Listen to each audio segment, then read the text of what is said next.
आज हम इकाई 16 प्रकाश से संबंधित अभ्यास प्रश्नों को हल करेंगे। पहला प्रश्न है, नीचे दिए गए चित्रों के नाम लिखकर उन्हें दीप्त एवं अदीप्त वस्तुओं में वर्गीकृत कीजिए। तो आप लोग दीप्त एवं अदीप्त वस्तुएं पिछली कक्षाओं में पढ़ चुके हैं, है ना। दीप्त वस्तुएं किसे कहते हैं? वे वस्तुएं जो स्वयं प्रकाश उत्पन्न करती हैं, ऐसी वस्तुओं को दीप्त वस्तुएं कहते हैं, है ना। जैसे मोमबत्ती हुआ, तारे हुए, सूर्य हुआ, लैंप हुआ, और माचिस की तीर जब जाए तो प्रकाश उत्पन्न होता है। तो यहां पर ये दीप्त वस्तु में आ जाएंगी, है ना। और जिसमें स्वयं का प्रकाश नहीं होता है वो अदीप्त वस्तुएं कहलाती हैं। जैसे किताब हुआ, चंद्रमा से प्रकाश दिखता तो है लेकिन सूर्य के प्रकाश से प्रकाशित होता है। जैसे अपन दर्पण को देखें तो दर्पण में प्रकाश आता नजर आता है, लेकिन वो क्या होता है, परावर्तित प्रकाश दिखता हमको जब किसी चीज से टकरा कर आता है। तो चंद्रमा हुआ, किताब हुआ, मेज हुआ, ये हमारी क्या है, अदीप्त वस्तुएं हैं। इनमें स्वयं का प्रकाश नहीं होता है। और जिसमें या जो वस्तुएं स्वयं प्रकाश उत्पन्न करती हैं, ऐसी वस्तुओं को दीप्त वस्तुएं कहते हैं। तो यहां पर मोमबत्ती, तारे, सूर्य, लैंप और माचिस ये दीप्त वस्तुएं हो जाएंगी। किताब, चंद्रमा और मेज अदीप्त वस्तुएं हो जाएंगी। प्रश्न संख्या 2 है, दिए गए चित्रों को देखकर पारदर्शी, अपारदर्शी और पारभासी में वर्गीकृत कीजिए। तो पारदर्शी वस्तुएं वे वस्तुएं कहलाती हैं जिनसे होकर प्रकाश आर पार निकल जाता है ना, ट्रांसपेरेंट। तो यहां पर जैसे यह लेंस लगा हुआ है, इसके आर पार देख सकते हैं, तो ये पारदर्शी हो गया। ये कांच की बोतलें, ये पारदर्शी हो गई, है ना। ये हमारा ग्लास हो गया, ये पारदर्शी हो गया, है ना। तो इसके आर पार देखा जा सकता है। अपारदर्शी ऐसी वस्तुएं जिनसे होकर प्रकाश बिल्कुल भी नहीं निकल पाता है ना। तो उसे क्या कहते हैं, अपारदर्शी कहते हैं। और जिसमें प्रकाश आंशिक रूप से गुजर पाता है, बहुत कम मात्रा में गुजर पाता है, उसे हम पारभासी कहते हैं। पारभासी में क्या आ जाता है, घिसा हुआ कांच आता है, ट्रेसिंग पेपर आता है, और तेल लगा हुआ कागज आता है। तो यहां पर अपारदर्शी हम सेब के आपार तो नहीं देख पाएंगे, तो यह अपारदर्शी हो जाएगा। ये चौक का डिब्बा है, यह अपारदर्शी हो जाएगा। चम्मच अपारदर्शी हो जाएगी। ये किताब अपारदर्शी हो जाएगी, दरवाजा अपारदर्शी हो जाएगा, और मेज अपारदर्शी हो जाएगा। तो यहां पर पारभासी कोई नहीं है ना। यदि कांच की बोतलें घिसी हुई होती तो ये पारभासी में आ जाता, या किसी कागज में तेल लगा हुआ होता तो वो पारभासी में आ जाता, है ना। ट्रेसिंग पेपर होता वो पारभासी में आ जाता है। प्रश्न संख्या 3 है, किरण पुंज के बारे में आप क्या जानते हैं? तो समांगी पारदर्शी माध्यम में एक ही दिशा में गति करने वाले प्रकाश की किरणों के समूह को किरण पुंज या बीम ऑफ लाइट कहते हैं। प्रश्न संख्या 4 है, समांतर, अपसारी और अभिसारी किरण पुंजों के बारे में अपनी जानकारी के अनुसार तो जिस प्रकाश किरण की प्रत्येक किरण जो एक दूसरे के समांतर होती है ना, उसे हम समांतर प्रकाश किरण पुंज कहते हैं। और समांतर रेखाएं वे रेखाएं जिनके बीच की दूरी सदैव नियत रहती है। ऐसी रेखाओं को आगे या पीछे बढ़ाने पर एक दूसरे को प्रतिच्छेद नहीं करते, समांतर रेखाएं कहते हैं, है ना। तो ये हमारा क्या हो गया, समांतर किरण पुंज हो गया। अब यहां पर ये जो किरणें किसी एक बिंदु पर आकर मिल रही है ना, तो इसे बोलते हैं अभिसारी प्रकाश किरण पुंज। अब है अपसारी प्रकाश किरण पुंज बनाना, है ना। तो यहां पर एक बिंदु से किरणें निकलेंगी और वो सभी क्या हो जाएगी, फैल जाएंगी इस तरह। तो ये हमारा जो बन गया वो अपसारी प्रकाश किरण पुंज बन गया। तो अपसारी प्रकाश किरण पुंज जिस प्रकाश किरण पुंज की प्रत्येक किरण किसी बिंदु से फैलती हुई प्रतीत होती है ना, ये जैसे क्या फैल रही है, तो इसे बोलते हैं अपसारी प्रकाश किरण पुंज।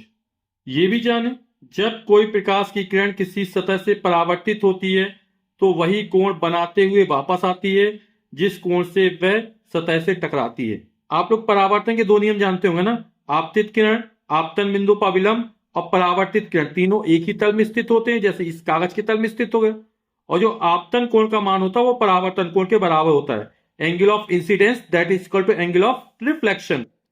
आपतन कोण आई से और परावर्तन कोण आर से लिखते हैं, कोण आई बराबर कोण आर।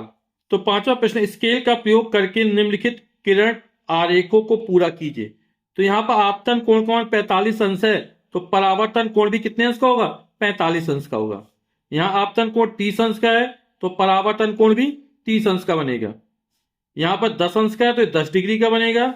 और यहां अभिलंबवत आपतन हुआ, है ना, बनने वाला कोण 0 अंश है, तो ये भी परावर्तन कोण भी 0 अंश का होगा। यहां पर ये जो प्रकाश की किरण वो तल पर अभिलंबवत आपतित होती है, तो अभिलंब से जो कोण बनेगा आपतित किरण का वो 0 अंश का बनेगा। तो आपतन कोण 0 अंश है तो परावर्तन कोण भी कितने अंश का बनेगा? 0 अंश का बनेगा। यहां पर ये जो प्रकाश की किरण है वो तल के साथ 90 अंश का कोण बना रही है, लेकिन हम जो कोण नापते हैं वो कहां से नापते हैं? ये तल का अभिलंब और आपतित किरण के बीच जो कोण बनता है, ये अभिलंब और आपतित किरण, ठीक है। तो यहां पर अभिलंब यही है और यही आपतित किरण है, तो बनने वाला कोण 0 अंश का होगा। तो आपतन कोण 0 अंश का है तो परावर्तन कोण भी 0 अंश का होगा। आओ करके सीखे। एक पतली कड़ी पन्नी लें तथा उसकी सहायता से नीचे दिए गए प्रयोगों को करिए। 5वें का आ है, पन्नी जब समतल और चिकनी हो तब इस पर प्रकाश डालिए और बताइए आप क्या देखते हैं। तो यहां पर हम परावर्तन का प्रयोग करना चाहते हैं ना, तो पन्नी कैसी होगी? अपारदर्शी होगी। और जब अपारदर्शी समतल चिकनी पन्नी पर प्रकाश डाला जाएगा, है ना, तो प्रकाश का हम एक किरण पुंज जो होगा या धब्बा होगा वह पर्दे पर नजर आएगा, चमकीला। जैसे दर्पण पर प्रकाश डालते हैं तो उसको कमरे में देखें तो हमें एक चमकदार धब्बा नजर आता है ना। तो इसी तरह यहां पर भी हमको एक क्या होगा? चमकीला धब्बा दिखाई देगा, है ना, क्योंकि यहां से जो परावर्तन होगा वो कैसा होगा? नियमित परावर्तन होगा। फिर जब पन्नी को अच्छी तरह मोड़कर मुट्ठी में बंद करके सिकोड़ लें, फैलाएं और जब इस पर प्रकाश डालें, आप क्या देखते हैं? तो अब जो सतह होगी वो कैसी हो जाएगी? खुरदरी टाइप की हो जाएगी, ऊबड़ खाबड़ हो जाएगी, है ना। तो प्रकाश का जो परावर्तन होगा वो अब अनियमित प्रकार का होगा, यानी प्रकाश क्या होगा? वो सभी दिशाओं में फैल जाएगा। जैसे कमरे में प्रकाश तो आता नहीं है ना, लेकिन हमको उजाला नजर आता है, तो क्या होता है? यहां पर अनियमित परावर्तन होगा। इस प्रयोग से आप क्या निष्कर्ष निकालते हैं? अपने शब्दों में लिखिए। तो हम इससे समझते हैं जब परावर्तन समतल एवं चिकने तल से होता है तब वह नियमित होता है ना, और खुरदरे तल से होगा या ऊबड़ खाबड़ तल से होगा तब वो अनियमित होगा। अनियमित परावर्तन के कारण ही प्रकाश क्या होता है? सभी जगह फैल जाता है, जिसके कारण हम दिन में कमरे के अंदर वस्तुओं को देख पाते हैं। जब प्रकाश समतल अपारदर्शी चिकनी पन्नी पर डाला जाता है तो पर्दे पर या दीवार पर हमको चमकीला धब्बा दिखाई देता है, अर्थात परावर्तन नियमित होता है। इसमें लिखा है जब प्रकाश इस तरह की पन्नी पर, इस तरह की पन्नी मतलब जो मुड़ी हुई है, ऊबड़ खाबड़ हो गई है ना, मुट्ठी बंद करके इसको फैलाया गया था, जिसको जो सिकुड़ जाती है, पर डाला जाता है तो वह सभी दिशाओं में फैल जाता है, तब होने वाला परावर्तन अनियमित प्रकार का होगा। और इस प्रयोग से आप क्या निष्कर्ष निकालते हैं? अपने शब्दों में लिखिए। जब परावर्तन समतल एवं चिकने तल से होता है तब वह नियमित होता है, खुरदरे तल से होने वाला परावर्तन अनियमित होता है। अनियमित परावर्तन के कारण ही प्रकाश सभी जगह फैल जाता है एवं हम वस्तुओं को कमरे के अंदर भी देख पाते हैं। जैसे आपने देखा हो दिन में सूर्य का प्रकाश होता है तो कमरे पर थोड़ा ना आ पाता प्रकाश की किरणें, लेकिन कमरे के अंदर क्या है? उजाला रहता है। तो ये किसके कारण संभव? अनियमित परावर्तन के कारण ही हुआ। क्या आप पूरी तरह अंधेरे कमरे में रखे दर्पण को देखने में सक्षम हैं? यदि हाँ तो क्यों? यदि नहीं तो क्यों? तो हम अंधेरे में किसी वस्तु को नहीं देख पाते हैं, तो यहां पर हम दर्पण को देखने में सक्षम नहीं होंगे, क्योंकि वस्तु हमें तभी दिखाई देती हैं जब वस्तुओं से प्रकाश परावर्तित होकर हमारी आंखों पर पड़ता है। अब क्योंकि कमरे में अंधेरा है तो दर्पण पर तो प्रकाश पड़ेगा नहीं, और जब दर्पण प्रकाश नहीं पड़ेगा तो उससे प्रकाश परावर्तित हमारी आंखों में कहां से आ पाएगा? तो कोई वस्तु हम तभी देख पाते हैं जब उस वस्तु से प्रकाश परावर्तित होकर हमारी आंखों पर आता है। तो क्योंकि दर्पण को हम तभी देख पाते हैं जब उससे परावर्तित होकर प्रकाश हमारी आंखों पर पड़ता है। चित्र को देखकर तीर द्वारा दर्शाए गए स्थान पर लिखिए। तो इस चित्र को आप देखेंगे तो ये दर्पण बना हुआ है ना, दर्पण पर यहां से प्रकाश की किरण जा रही है, तो ये कौन सी किरण हो जाएगी? जो प्रकाश पर किरण डाली जाती है तो वो आपतित किरण हो जाएगी, ठीक। ये अभिलंब खींचा गया नॉर्मल, और ये जो किरण वापस जा रही है परावर्तित किरण है। आपतित किरण और अभिलंब के बीच जो बनने वाला कोण वो आपतन कोण हो जाएगा। परावर्तित किरण और अभिलंब के जो बीच कण बनने वाला वो परावर्तन कोण हो जाएगा। तो ये आपतित किरण, परावर्तित किरण, आपतन कोण, परावर्तन कोण। प्रकाश का परावर्तन। प्रश्न क्या 8 है। 3 विद्यार्थी राम, श्याम और पूजा मोमबत्ती की लौ को चित्र में दी गई आकृतियों के पाइपों से देखते हैं। तीनों में से कौन मोमबत्ती की लौ को देख पाएगा? तो प्रकाश जो होता है वो एक सरल रेखा में चलता है ना। अब यहां से प्रकाश की, मोमबत्ती की लौ को हमको देखना है, तो यहां प्रकाश तो नजर आ सकता है, लेकिन मोमबत्ती की लौ को जब देखेंगे तो ये पाइप कैसे टेढ़ा है ना। तो राम ये मोमबत्ती की लौ को नहीं देख पाएगा, ये भी टेढ़ा पाइप है, इस पे श्याम भी नहीं देख पाएगा, ये पाइप सीधा है। तो पूजा जो होगी इस मोमबत्ती की लौ को देख पाएगी, तो ये सही हो जाएगा।